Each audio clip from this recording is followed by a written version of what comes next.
Yo, yo. What it do, baby? It's the Preachers and Sneakers Podcast. After several months break, it's your boy, and we're back, baby. We're motherfreaking back. After some of the craziness that happened in the news the past couple weeks, I figured it was time to drop back into the podcast streets. And things are a little different since about 2 weeks ago. I had a couple articles written about who I actually was as a person, and so now I'm basically having to relearn how to do this account with a different perspective, with people knowing who I am as a real person now. So this is me. My name's Ben Kirby. That is, it's not Tyler Jones. That was a stupid name, and I lived with it for 2 years, and now I'm done with it forever. Ugh. And I'm very happy to be done with that. I liked my original name. The name Tyler Jones just did nothing for me. But, you know, it served its purpose, and we're here now, 2 years later. For those that maybe didn't read the article, there was a Washington Post piece written about what I did 2 years ago to start the Preachers and Sneakers account, who I am as a person, all that kind of stuff. It was, you know, it didn't give all the details, but yeah, my name's Ben. I grew up in Louisiana, North Louisiana, basically the French Riviera of the South, and went to undergrad at University of Arkansas, rep it for the Hogs, even though there's just not much to be proud of anymore about being a Razorback fan. We had a good run there in the NCAA tournament, but our dreams were dashed by the freakish dudes over at Baylor. I guess they had more faith, the Baptists. We had more faith than Oral Roberts, the charismatic folks, but the Baptists, man, they'd either tithed enough or burned enough incense or whatever, but they destroyed us. And that was disappointing to lose the tournament, but whatever. It was nice to be in the tournament. So, yeah, I went to undergrad at Arkansas. By the way, this is my first video podcast to try, so I imagine I'll bungle this somehow, but bear with me. After Arkansas, I went into the Marines, surprisingly enough. That was probably about 50 pounds ago or so, but I was a Marine, a logistics officer to be specific, and did some time in Eastern Europe, bebopping around there, doing some logistics type functions, doing some training of, specifically, I think in Kosovo and Bosnia, I trained some of their military forces, which was pretty cool. Married to a girl named Stacy, and if you sing Stacy's mom's song to her, she'll lose it.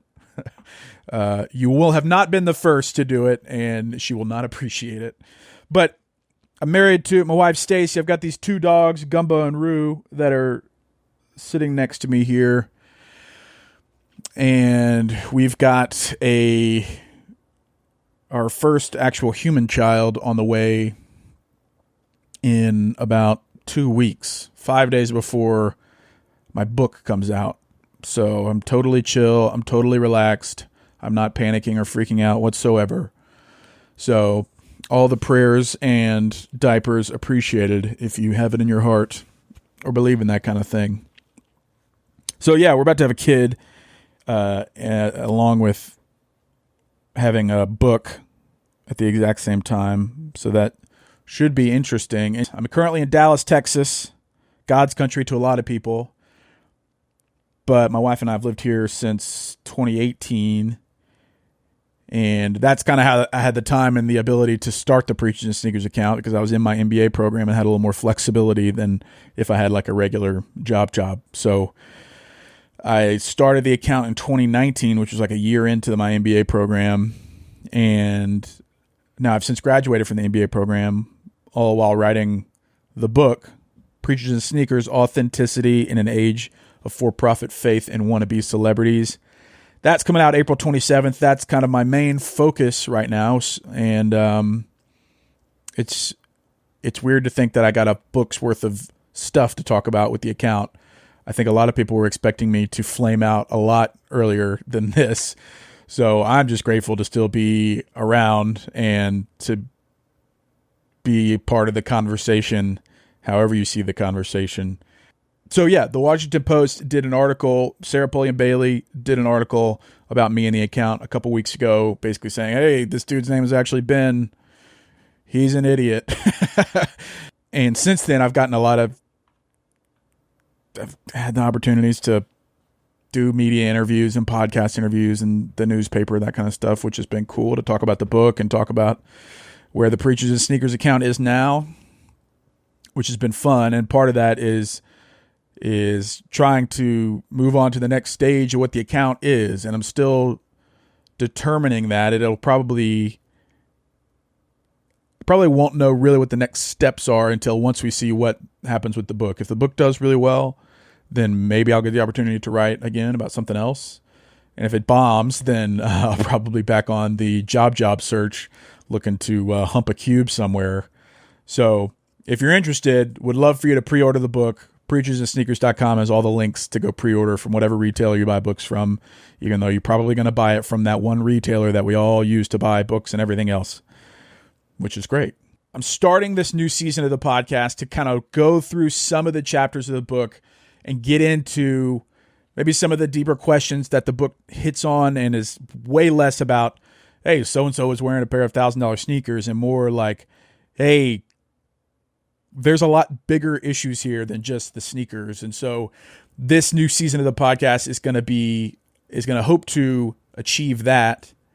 People think I know what I'm doing, but I'm really just winging it all the time. So I'm going to go through some of the chapters of the book over the next few episodes as we approach and surpass release day of the book, to hopefully give you a snapshot into what it's kind of talking about.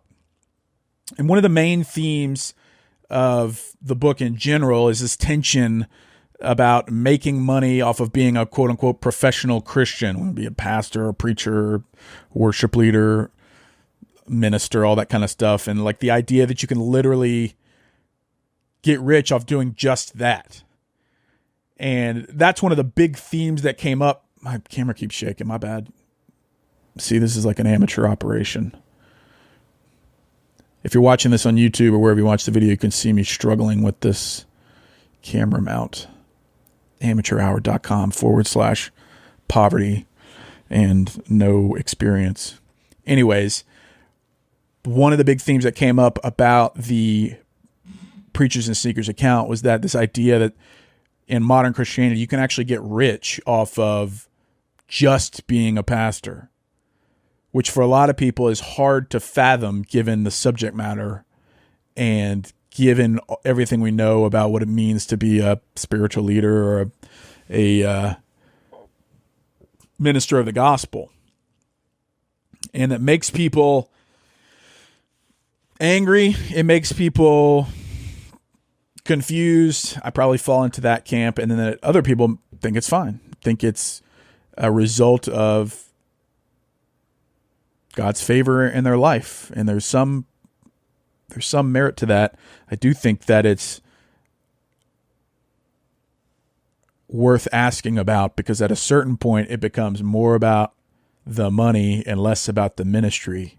Like when you get to the point where you're the church's brand, so like if you're a pastor of one of these massive churches, people are coming to see you instead of pursuing God, pointing to Jesus, trying to live for Jesus, or trying to find out more about Jesus, when oftentimes people are coming to see you as the talent or the brand.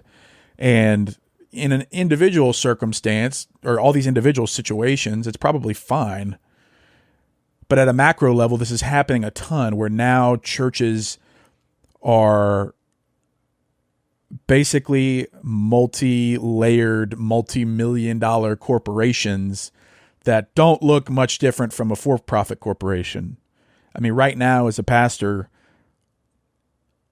if you grow your congregation in the right way, you grow your network in the right way, you end up building massive buildings, building huge staffs, taking in hundreds of millions of dollars of revenue. Like in Dallas alone, there's several churches that bring in over $100 million in donations alone, and they have no reporting requirements. They have no oversight.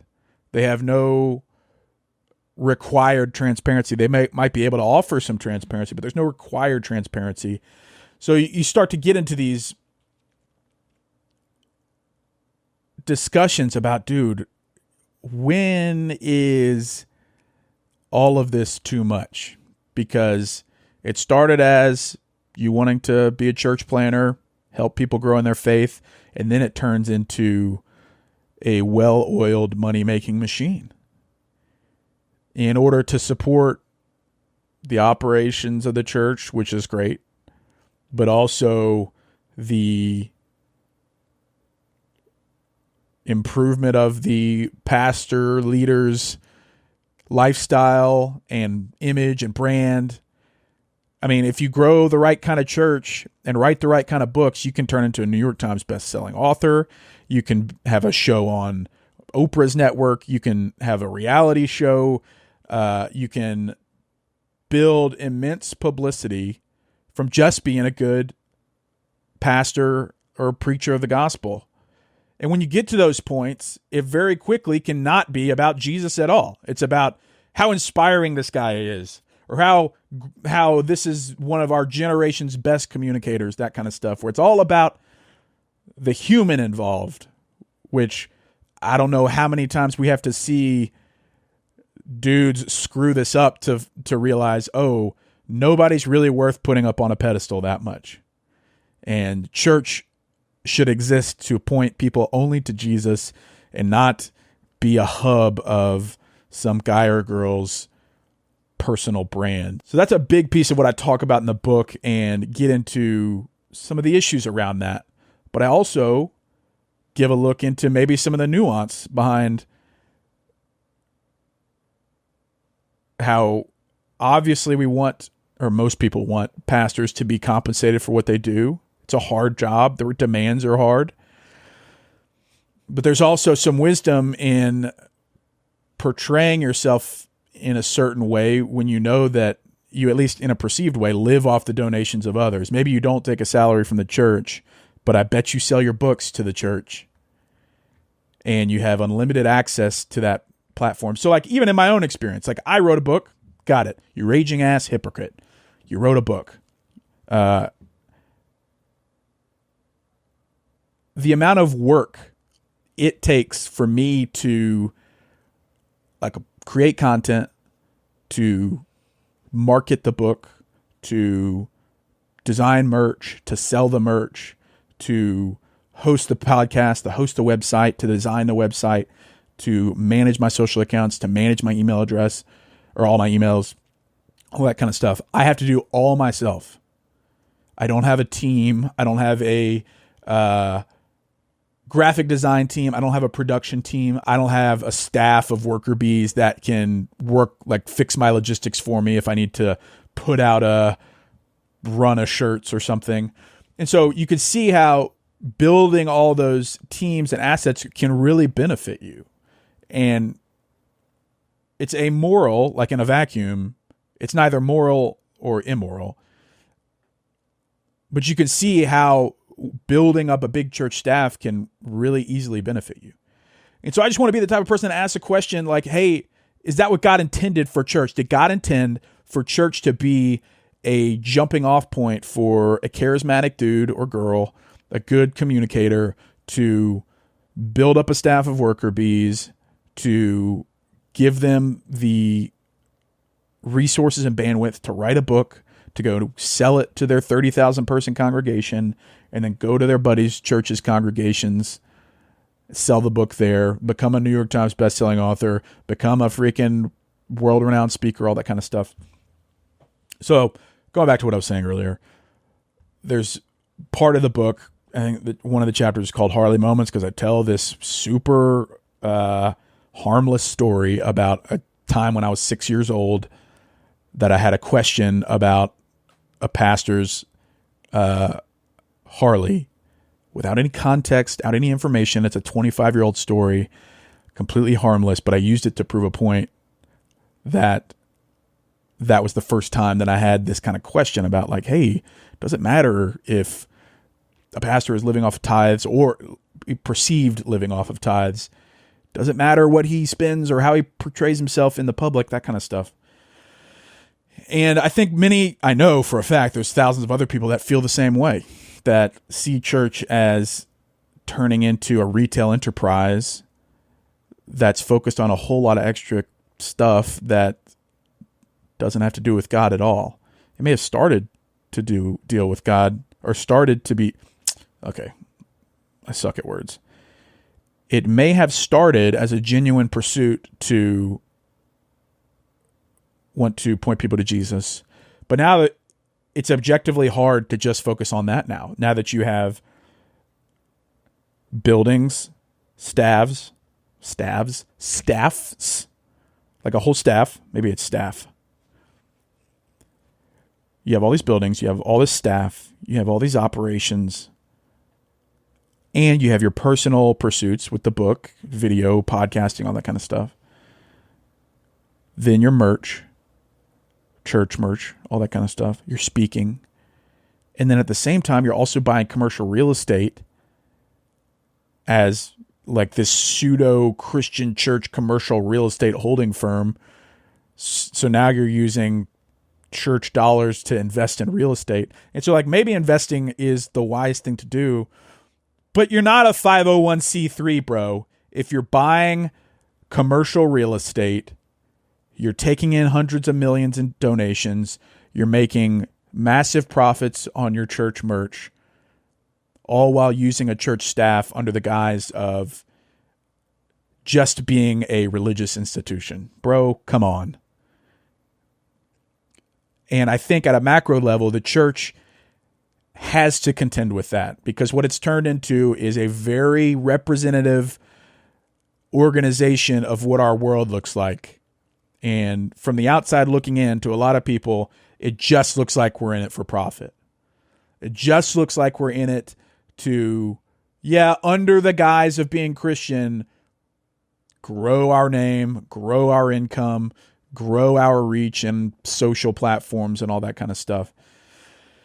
And it just, to me, I think God is trying to give us a wake-up call. I'm not saying he's doing it through me. I'm just saying that that's what's on my heart right now. That's what my heart is for the book, is to hopefully open people's minds to the idea that, hey, church doesn't have to be this way. There might be a better way to do it. God might have intended it for a different way, and we should try to pursue that instead of just accepting the status quo of what church is now.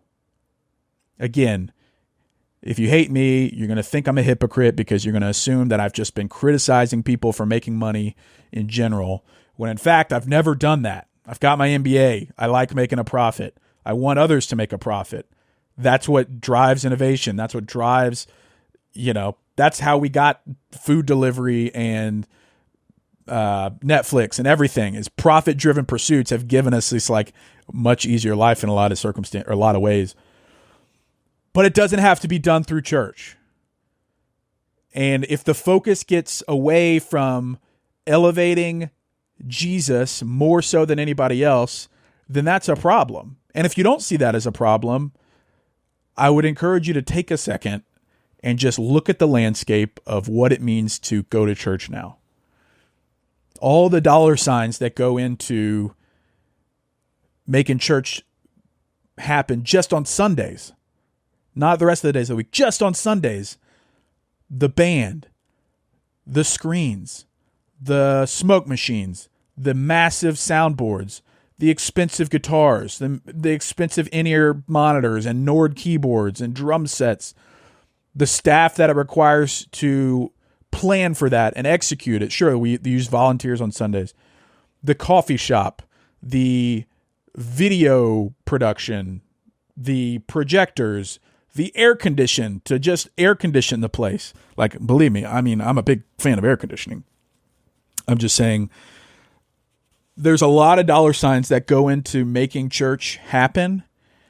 And I think it's worth taking a look back and seeing how much of this stuff is actually worth the money. Is the ROI on pointing people to Jesus commensurate with the amount we're spending to do church every week? Maybe.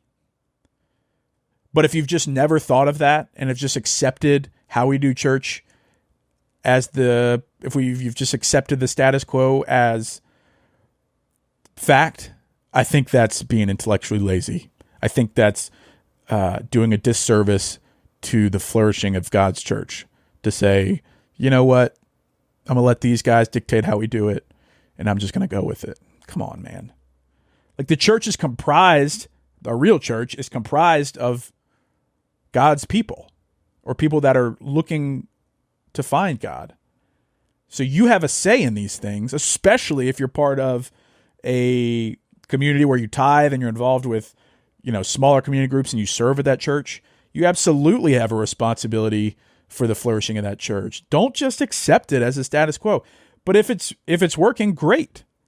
But if you've never asked the question or if you've never cared about it, I think you're doing a disservice. So, the first real chapter of the book is about what does it mean to get rich off God? Is it okay to get rich off of God? And I think it'll lead to some helpful discussion for you and your community if you're willing to have it. If you don't want to have it, that's fine. But I don't think I don't think that chapter will be for you then, because it goes into kind of the insane dollar signs that go into church operations right now. Even just like the high 6-figure salaries going into 7-figure compensation of some pastors is out of this world. And, the response, and I get into it in the book, the response is like, well, they could be making triple this in the marketplace because they're such a great leader, or they're so charismatic or so dynamic, all that kind of stuff. But my question to that is, why does the church have to reflect the marketplace's level of compensation or level of anything? We're supposed to be set apart. Yet we're dictating pastor compensation, board compensation, everything based off what the marketplace is saying. That's like counter to the whole point. Again, I want pastors to be compensated. I want people to be paid generously for their work. But I think that we have now developed a very nice self-licking ice cream cone for a lot of these guys where they can build real wealth without taxes. They might pay income taxes, but the church doesn't pay any taxes, doesn't have any reporting requirements, doesn't have any oversight, and is basically left to their own decision about what they want to share with the people.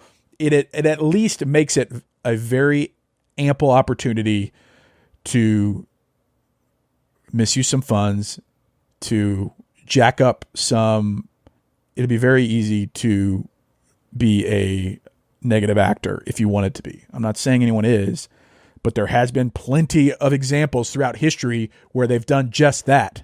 And we still continue to just build up the church, I'll just say economy, the church economy, to the point where it's even more about the money now. Across the board, if you go to a mega church, it's even more about the money.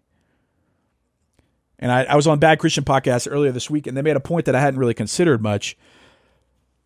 But the mega church, like they made up a good point, because it's like each year these churches report their membership numbers, and it's usually about the same after it gets to a certain point, because there's so much churn. Once you get to a certain level, it's really hard to stay engaged with all the members of your church. And so there's inevitably a bunch of churn. And then they also passively probably recruit people from all the smaller churches around town. And those small churches die. And now you're left with the only option of going to some type of mega church. That's not completely the case right now, but it's heading that way. And I thought that was an interesting point, where it's like a mega church could be mega because it grew out of serving the community well, doing things well, teaching the word well, or it could also be growing like Jonathan Pokluda told me, cancer grows too. And he might have stolen that too. But the church now is more about money than it ever has been before. And I want people to at least ask the question of their individual churches, like, hey, are we doing all this to focus on glorifying God, pointing people to Him? Or have we gotten to the point where we care way too much about the production, about writing catchy worship songs that get CCLI licensing income each month for our church? Do we care too much about investing in commercial real estate? Do we care too much about our pastor getting to go to the Whoop-de-Doo Hillsong conference panel and getting invited to all these conferences and speak and then grow his brand, all that kind of stuff. You should care about that, I think. And if you read the book, there's some helpful guides in wrestling with those things, some helpful questions, some helpful context too. And I think it does a good job of being generous on both sides. It's not completely biased, but it also doesn't have all the answers either. Like if I had all the answers, I would go implement this and our churches would be perfect, but they're not. And then, in a lot of ways, I'm an idiot. And so for whatever reason, God has put on my heart some of these questions, and I'm encouraging others to wrestle with those things because I think he's in the process of refining his church and getting people to focus on what actually matters. Corona did part of that. I'm not saying Corona was a good thing, but I think it could be used where Corona had stripped away so much of what we had focused on in terms of in-person church production, all that kind of stuff, but we still have a long way to go. So that's, where am I at? I'm at like 30 minutes. I'm not trying to do the hour and a half thing. Nobody has the time to do that anymore because nobody's commuting to work. Maybe some people are starting to commute to work, but this is going to be episode 1 of the new season of the Preachers and Sneakers podcast for the release of my book, Preachers and Sneakers: Authenticity in an Age of For-Profit Faith and Wannabe Celebrities. It releases April 27th. I would love it if you pre-ordered now. If you don't want to pre-order, feel free to order on April 27th and get your hands on the book. I'm going to be doing some giveaways, some IG Lives, some other kind of content to not only promote the book, but also to get more interesting people in your face and commenting on some of these things. I think it'll be fun. I appreciate everybody's support. I mean, most of y'all support. Some of y'all did not support, which is fine, but also telling about maybe your own personal problems. I appreciate the support. I appreciate the feedback for sure, and hope that if you're still pissed, knowing who I am as a person and knowing what my heart is and my mission is, then so be it, bro. Like, we don't have to be friends, but I would challenge you to at least take a second and try to think about some of the deeper things here and not just the sneakers or even the comment section or anything. I think it would do you well. I know I have to repent of plenty of things and slow down and think about some of the things that I get pissed about. So I would encourage you to do that. And if you're still pissed at me, fine, whatever. I'm going to still do me. I think it's indicative of a deeper issue, though, if I can just point at some pretty obvious things and you get pissed about it. I think it's an important discussion. I know a lot of other people think it's an important discussion, and I think it's part of the refining process that God's putting us through. So, again, my name's Ben. This is the Preachers and Sneakers Podcast. This is special season. What are we going to call it? Oh, I got to come up with a catchier name. But this is episode 1 of the limited season for the release of the book. I appreciate you joining me. I appreciate you spending all this time with me. If you've subscribed to the podcast, really appreciate you doing that. If you're watching this on YouTube, be sure to hit subscribe and the notification bell so you can know when I'm posting new videos. These should be coming out every week or every other week. So be on the lookout for those. Check out the Instagram account at Preachers and Sneakers. Check out my website, PreachersNSneakers.com, for all the type of content that I'm working on, the book especially. And yeah, I hope that the podcast is helpful. If you got questions, email me, info@PreachersNSneakers.com, or send me a message on Insta. I'll try to get back to you when I can. If you're typing out a super long message right now to rebuke me, I've probably already considered that criticism. I've already heard that criticism, so maybe save it. If you want to have a discussion, feel free. Again, thank you for everybody that's tuned into the pod, that's spent all this time with me. I hope you have a great week. I hope you had a good Easter, and be sure to pre-order the book, PreachersNSneakers.com, for all the info. Peace!